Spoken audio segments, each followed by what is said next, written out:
دیواروں کے پیچھے چھپی سچائی۔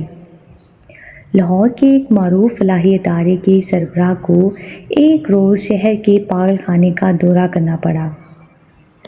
وہ ایک پرسکون طبیعت کے انسان تھے، مگر اس روز ان کی آنکھوں نے کچھ ایسا دیکھا جس نے ان کا دل ہلا کر رکھ دیا۔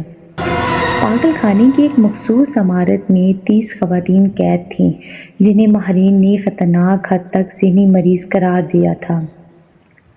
جب سربراہ نے دیواروں پر نگاہ دوڑائی تو وہاں لکھی باتیں ان کے ذہن کو جھنجھوڑ گئی، جو کچھ یوں تھی: خاموشی بھی چیخ سکتی ہے، بس سننے والا چاہیے۔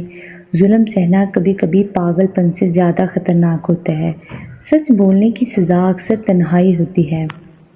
یہ صرف جملے نہ تھے، بلکہ وہ پکار تھی جو شاید دنیا نے کبھی سنی ہی نہیں۔ سربراہ کچھ دیر وہ جملے پڑھتے رہے اور پھر آہستہ سے بولے، ان سب میں ایک عورت بالکل درست ہے، جو صرف پاگل ہونے کا ناٹک کر رہی ہے۔ انتظامیہ فوراً بولی، جناب ایسا ممکن نہیں، یہ سب ماہر نفسیات سے تصدیق شدہ مریضات ہیں۔ مگر سربراہ نے خاموشی سے ایک تعبیر سوچی۔ انہوں نے باورچی سے کہا، آج رات کھانے میں نیند کی دوا ملا دینا اور کھانے کے بعد مجھے خفیہ کمرے سے سب پر نظر رکھنے دینا۔ رات کو کھانا پیش کیا گیا۔ آہستہ آہستہ عورتیں اونگنے لگی اور پھر گہری نیند میں چلی گئی، مگر ایک عورت ایک کونے میں بیٹھی مکمل چوکسی کے ساتھ ارد گرد کا مشاہدہ کر رہی تھی۔ وہ جاگ رہی تھی، مکمل ہوش میں، اور بار بار ساتھیوں کو غور سے دیکھ رہی تھی۔ یہی وہ لمحہ تھا جب سربراہ نے کہا، اسے تنہائی میں میرے پاس لایا جائے۔ کمرے میں اس عورت کی آنکھوں میں وہ ہوشیاری، وہ دکھ اور وہ بغاوت جھلک رہی تھی جو کسی پاگل کی نہیں ہو سکتی تھی۔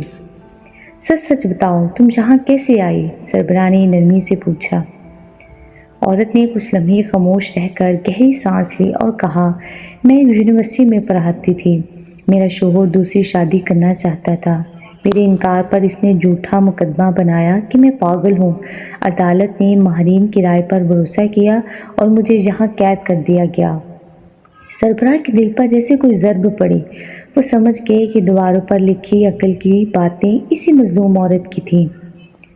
انہوں نے فوراً اعلیٰ حکام سے رابطہ کیا، کیس دوبارہ کھلوایا گیا اور چند ہی دنوں میں عورت کو انصاف ملا اور وہ آزاد ہو گئی۔ لیکن جاتے جاتے کہہ گئی، یہ دنیا اکثر عقل کی باتیں کرنے والوں کو پاگل سمجھتی ہے۔